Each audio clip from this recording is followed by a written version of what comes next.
Our story begins on Tatooine, as Jedi Grandmaster Yoda and his Padawan Dooku are on an extremely important negotiations mission. In recent weeks, the Hutt clan has taken over Tatooine to begin restoring the pod racing scene here for profit. And with them claiming Tatooine, the Hutts also now control an extremely important hyperspace route through the Corellian Run. The Republic desperately needs access to this route for most of its trade and manufacturing of ships, so Yoda and Dooku entered the castle being built up in order to negotiate, and Jabba would tell them that as long as Jedi do not interfere with the Hutt clan's business outside of the Republic, they will not interfere with ships going through their hyperspace routes. The negotiations were quite long, and Dooku, despite being only around 25 years old, already hated these slimy criminals. When it was over, Yoda agreed that it was an unfortunate reality that they must abide by. The Outer Rim is not all part of the Republic, and interfering with these crime families would put the entire Jedi Order at risk. Perhaps someday they will have enough support to truly take them down, but not today. Dooku nodded, and as they exited the castle and prepared to board their ship, Dooku noticed something. His lightsaber was missing. Dooku turned, calling Jabba and his crime members slimy pests, and he turned to go demand that they give it back. But Yoda told him to wait, listen to his surroundings, feel for his lightsaber crystal. Dooku calmed himself, and he allowed the Force to guide his senses. And around the corner of the castle, Dooku saw a small boy running to a speeder. This boy was the young Anakin Skywalker, a 10-year-old child who's been forced to adapt to survive ever since the death of his mother. And today, Anakin scored a great prize, a lightsaber. But as he tried getting onto his speeder, Anakin was suddenly pulled down into the sand, and the lightsaber rolled away. Anakin reached for it, but the saber was now being pulled through the air into Dooku's hands. So, Anakin instinctively reached his own hands out, and he, too, used the Force to hold the saber in the air. From a nearby distance, Yoda looked on with much curiosity, as Dooku and this boy were both using the Force to call the saber to them. This boy just unlocked something that he knew to be within him for a very long time. And finally, Dooku just ripped the saber free. Then he and Yoda both walked over to this boy. Yoda calmly asked who he was, and Anakin realized it's probably not best to continue messing with the Jedi. He secretly admired them, despite only knowing of the Jedi as legends. He told them his name, and through more questioning, the Jedi learned that Anakin lost his mother some time ago, and he has adapted as a sort of pickpocket in these times. Most children would not have made it all alone, but Anakin had gifts that aided him along the way. He just didn't really know it. Dooku said he must come with them back to Coruscant, and Anakin said, "Is he going to be a Jedi?" Yoda chuckled softly, then said that typically children of his age cannot be Jedi, but all will be decided in time. Either way, Yoda said that Anakin must come with them, as this life on Tatooine is no life for a child. The three of them would board the ship, and Anakin would be in awe with literally everything. The controls, flight sequence, hyperspace itself was unlike anything he'd ever seen. The entire flight was spent with him questioning Dooku all about the galaxy, and Dooku actually enjoyed the boy's upbeat personality. It reminded him of Sifo Dyas and himself at that age, and he was excited for Dyas to meet the young boy. Yoda would soon test his midichlorians in the back of the ship, and the Grandmaster couldn't believe his eyes. His M count was higher than Dooku, any council member, even the promising young Jedi Windu, and Yoda realized it was higher than even himself. This seemed impossible, and Yoda recalled ancient Jedi prophecy. Could this be the prophesied chosen one? Yoda would ask Anakin more about his family, and Anakin said he only ever knew his mother, but she died long ago. He never knew of a father, and this only helped Yoda's theory. Soon enough, Yoda would bring Anakin into the council, where there were 4 other Jedi in attendance. The rest were off on missions across the galaxy, but in their seats were Oppo Ramses, Yariel Poof, Master Khatri, and Poli Depation. Anakin was tested in front of these counselors, and his abilities in the Force were obvious immediately. He was strong, just as the M count said, and Yoda only became more convinced. The Jedi and the Republic were in an era of peace. They had been for quite some time. But Yoda would be lying if he said he never felt any darkness in the Force. There was something hiding deep in the galaxy, and perhaps this boy was the answer to that budding darkness. So, when Dooku entered the council and said he feels a call to train the boy, Yoda was actually in favor of it. Dooku was ready for the trials to become a true Jedi Knight, and having a Padawan would only increase his maturity and ability to let go of these close to him. So, the Jedi Knight Dooku would indeed take on young Skywalker, and Grandmaster Yoda would promise to himself to be a sort of guide for both Dooku and Skywalker as they train. There was just something about this boy. Dooku approached Anakin Skywalker's training with a blend of Jedi guidance and some of his own idealism, and as a young Jedi Knight, Dooku was eager to prove himself not only as a mentor, but as a force for good in the galaxy. Anakin, born with his natural connection to the Force, exhibited a raw power that both awed and challenged Dooku and the rest of the Jedi. In their earlier years together, Dooku emphasized discipline, refinement, instilling in Anakin the importance of control, the subtleties of Jedi philosophy within the Force. Anakin's curiosity, his boundless enthusiasm, brought a refreshing perspective to Dooku's rather structured teachings, inspiring him to reconsider his own rigid views. Anakin initially had trouble getting on with the other Jedi his age, but Dooku quietly used his own influence to prop up Anakin, and soon Anakin became good friends with other Jedi around his age, including Qui-Gon Jinn. In the background, Yoda's quiet guidance served as a moral compass for both master and apprentice. Dooku did want Yoda to back off just a little, but he also quietly enjoyed his presence. And as the galaxy experienced a rare era of peace, Dooku and Anakin would undertake missions that reflected the Jedi Order's role as mediators and protectors in this time. On Felucia, they helped to settle a dispute between local tribes, agricultural developers.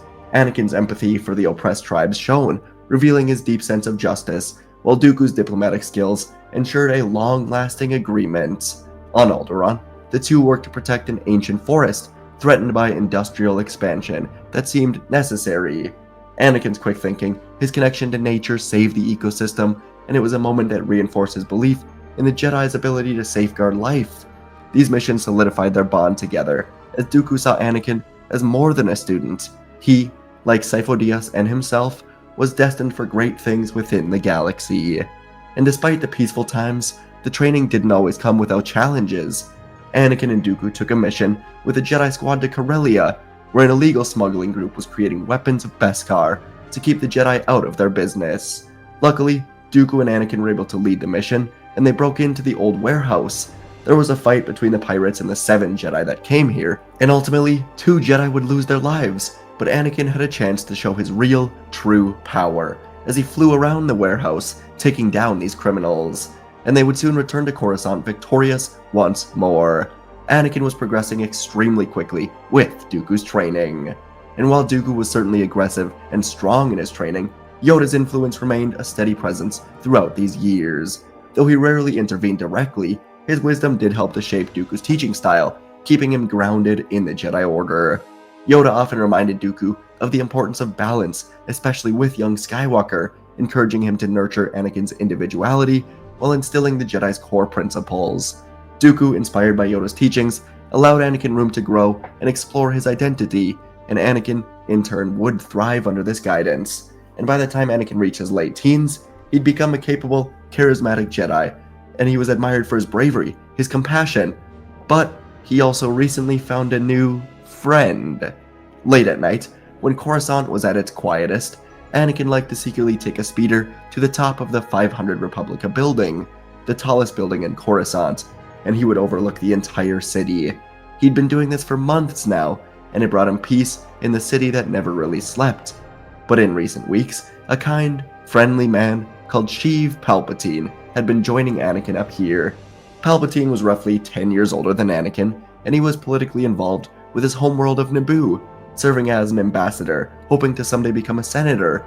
And on this particular night, the 30-year-old Palpatine shared his greatest secret with the 20-year-old Anakin. Palpatine showed Anakin that he knows the ways of the Force, lifting up some nearby boxes, and he said the Jedi never came for him. Anakin said he was sorry, but Palpatine assured his friend that he liked his life of politics better anyways. Palpatine said he always felt like he was doing more, and though he is grateful for the Jedi's role in the galaxy, they are shackled by the Senate.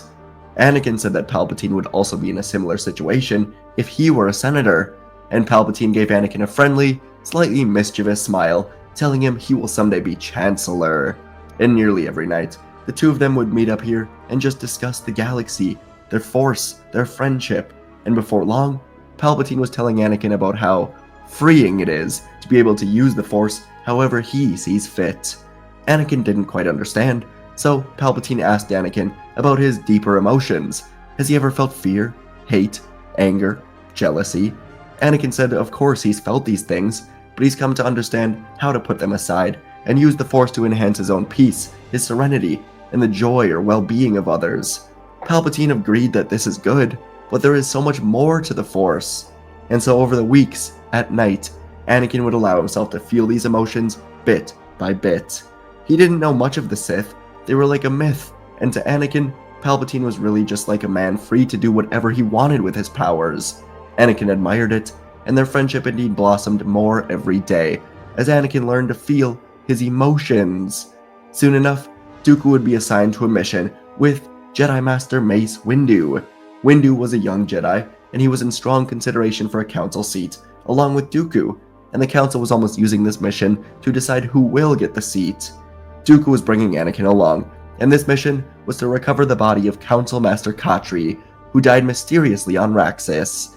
And on the mission, both Dooku and Anakin would choose to investigate the death, while Windu tried to get them to stay on mission and just recover the body and go back to Coruscant. They were not told to investigate, but Anakin and Dooku would pursue the leads to eventually discover that Master Katri was killed in the crossfire by security guards who learned that their senator was corrupt, selling off their land for his own gain. Senator Lyric was soon killed, and both Anakin and Dooku would see firsthand the corruption taking hold on the Republic. They saw that perhaps the Jedi were protecting the senators, when the people were the ones becoming desperately in need of them. Upon returning back to Coruscant with his morale about the Jedi decreased, Anakin would continue to meet with Palpatine on top of 500 Republica, and Anakin would become more open to exploring these new ideas of the Force. He recalled the mission to Raxus, and it made Anakin angry, frustrated, and Palpatine guided him to feel the power in these emotions. Anakin found he enjoyed using these emotions, and eventually he would return to the Jedi Temple. And once he was alone, Palpatine would fly down to the suite where his Sith Master, Darth Plagueis, living a life as Hago Damask of the Banking Clan, was waiting. Sidious had recently gotten rid of Maul, as he was convinced that Skywalker was better suited to become the Sith assassin that he and Plagueis were working towards. Sidious would tell Plagueis that he feels Anakin is close to leaving the Jedi, and Plagueis was quite impressed with his young student. They still had so many years, decades before their grand plans for the galaxy would come to pass, but recruiting Skywalker to be the weapon of the Sith would be perfect. Plagueis told Sidious to continue molding the boy, and when he is ready, bring Skywalker to him. And inside of the Jedi Temple, it was late at night, and Anakin desperately wanted to take out his frustrations about the Jedi. So, when Anakin walked by a training center to see Qui-Gon Jinn practicing his combat, Anakin entered and asked if he wanted to spar. Anakin and Qui-Gon were good friends, and Qui-Gon ended up being trained by Sifo Dyas. Both of them were still in their early 20s, and Qui-Gon always enjoyed a good sparring session. So, the two of them stood face to face, and Anakin would move in. Anakin pressed the attack with an intensity that bordered on fury, catching Qui-Gon off guard. Anakin was always very strong, but his power was usually measured, calculated, and Qui-Gon today absorbed these strikes with his fluid defenses, footwork perfect, as he executed the subtle counters. Anakin's newfound awareness of his darker emotions fueled his strength, giving his attacks an edge that Qui-Gon soon found difficult to parry. And as the duel progressed, Anakin's aggression grew uncontrolled. Strikes were wild, forceful, as he thought of his terrible childhood, the chains put on him by the Jedi, the corruption of the Republic. And Qui-Gon saw the cracks in Anakin's focus. He used this patience to outmaneuver him, finding an opening to soon disarm Anakin with a calculated twist of his saber. Staggering back, Anakin's frustrations boiled over, and as Qui-Gon pointed his blade forward to claim victory, Anakin reached forward with an outstretched hand, and he unleashed a surge of Force lightning without even trying. The unexpected burst struck Qui-Gon square in the chest, sending him flying into the training room wall. The bolts arced wildly, shattering the overhead lights, igniting a cascade of sparks and flames around the room. The room was thrown into chaos, and Anakin ran over to Qui-Gon, who wasn't moving, and the flames were spreading through the room. Anakin saw the flames were about to consume him, so he shielded Qui-Gon's body, and he closed his eyes. but the flames never hit him. They were quickly cleared away with the Force, revealing Yoda, Dooku, and several other Jedi rushing in to hold off these flames. The scene before them was dire. Qui-Gon lay unconscious, robes scorched, chest visibly marked by something. The Jedi immediately tended to him. Expressions were a mixture of alarm, disbelief, confusion, and Anakin stood frozen amidst the smoldering wreckage, the weight of what just happened heavy in this room. Yoda's eyes lingered on him, and Dooku soon escorted his Padawan out of the room, demanding to know exactly what has happened. Anakin stuttered, and Dooku grabbed him by the shoulders, saying Anakin needs to focus. And so, Anakin told Dooku everything. He's been meeting with Palpatine of Naboo, and Palpatine has shown Anakin new abilities, and today, it was as if all of them just came out at once. And in this moment, many theories began to come together for Dooku. The Republic falling apart, corruption of the Senate, the rising darkness that only he seemed to feel. It all surrounded his student. Dooku was faced with the truth. Palpatine, a senator from Naboo that he admired from afar, was either a Sith or some other form of dark side user. All of the corruption could likely be tied back to him, or whoever he was working with. And now, may be their only chance to truly take down the Sith. So Dooku brought Anakin into his quarters, away from the rest of the Jedi, and he told Anakin that Palpatine is not to be trusted. Anakin shook his head. Palpatine was his friend. But Anakin was now seeing the true danger and the power he possessed. Anakin asked what they must do, and Dooku told Anakin to meet with Palpatine, tell him he is leaving the Jedi Order to be free in the Force, and see where he takes him. Anakin nodded. He still believed Palpatine was good at heart, and this was all some sort of misunderstanding. So, Anakin took off to where they always meet, and he waited. Before long, like always, Palpatine arrived, and could tell something was very wrong. Anakin told Palpatine he is right about everything, and he can no longer be a part of the Jedi Order. Palpatine smiled with relief, and he told Anakin to come with him, as he has someone for him to meet. And so, as Palpatine and Anakin took off into Coruscant on a speeder together, Dooku waited in the shadows, and he followed. Anakin rode with Palpatine in the speeder until they arrived at a series of penthouses for some of the richest people in the galaxy. Anakin and Palpatine moved inside of one, and at a table in a chair created to fit his extraordinary height, Higo Damask of the International Banking Clan greeted Anakin with excitement. He told Anakin and Palpatine to take a seat, then poured a glass of Celestian wine for all three of them, and he told Anakin that he's been waiting to meet him for a long, long time. Damask wasted no time, as he began telling Anakin all about the corruption, the unrest, destruction of the galaxy that was being overseen by the Senate, and of course, by the Jedi. Anakin sat in, and he truly listened to this conversation for many long minutes, until finally, Dooku had enough. He'd been listening from the shadows, and soon revealed himself, igniting his blade and telling both Sidious and Plagueis that their dark influence on the galaxy will end today. They are a poison to the Republic, and they must be stopped before it is too late. Plagueis looked to Anakin and asked why he has been betrayed, but Anakin never knew he was followed. Plagueis told Anakin he will simply have to demonstrate his power, show him what he could be a part of, and he slowly stood up, igniting the red blade.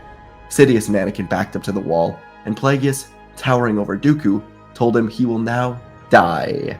So Dooku and Plagueis faced each other, air between them charged with dark tension, and the two of them surged forward, sabers clashing in a strong echo of light and dark, the sheer ferocity of their strikes sending sparks and shards of debris flying across the room, as Jedi and Sith dueled for the first time in centuries. The battle began rather evenly, with Dooku's refined technique being a match for Plagueis' raw, oppressive power. Dooku's movements were precise, elegant, each strike a testament to the decades of mastery and Jedi training under Yoda himself.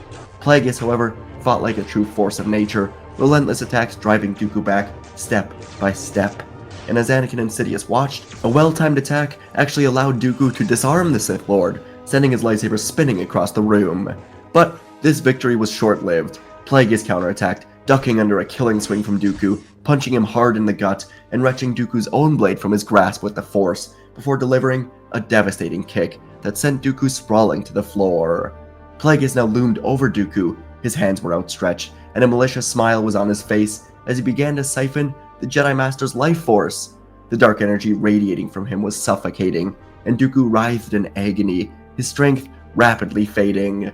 The room seemed to dim as Plagueis' deep laughter echoed, and Anakin felt frozen. This pure power was astounding, and with a subtle move of his hand, Plagueis summoned Dooku's fallen lightsaber to his hand, intending to end the fight by killing the Jedi with his own blade. But across the room, Anakin Skywalker stirred, the haze of indecision finally lifting from his mind, and as Anakin watched the saber fly through the air, he pushed Sidious through the wall with one hand, then reached out with his other to catch the saber midair, struggling as he and Plagueis each tried to bring the saber to them. Dooku, still on the floor, watched the struggle with fading vision, and memories of Anakin's potential and their shared journey began flooding his mind. As Anakin held the saber in the air, Dooku remembered the first time he ever met Anakin on Tatooine, and Anakin did this exact same thing with him. Dooku drew strength from these memories, and he found a spark of determination. He locked eyes with Anakin, and together they used the Force to put the blade back into Dooku's own hands, and with a desperate surge of the Force, he seized it, driving the blade through Plagueis' chest. The Sith Lord staggered, power dissipating like a storm breaking apart, and he collapsed to the floor, completely shocked that he lost, and he fell lifeless onto the cold floor. Anakin turned to Sidious now, as he was climbing out of the destroyed wall.